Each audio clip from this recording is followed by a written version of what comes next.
సీత, ఇక్కడేం చూస్తున్నావు? ఆ గేట్ కేదో బోర్డు తగిలించాలి కదమ్మగాలు, అదేటి? అది టూలెట్ అని రాసుంది. అంటే టూలెట్ అంటే ఇంట్లో ఎవరూ లేరు, ఇల్లు ఖాళీగా ఉందని అర్థం. అలాగా? అమ్మా, మనం వెళ్ళాల్సింది అటు.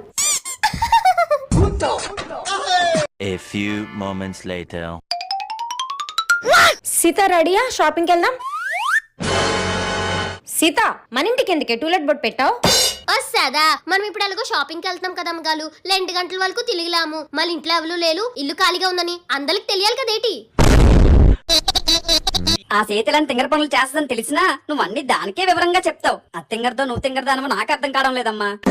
వీడు నన్ను ఏదో తిడుతున్నాడు, కానీ ఏం తిడుతున్నాడో అర్థం అవ్వట్లేదు. నీకు అర్థమైనా నువ్వు చేసేదేట్లేదులే.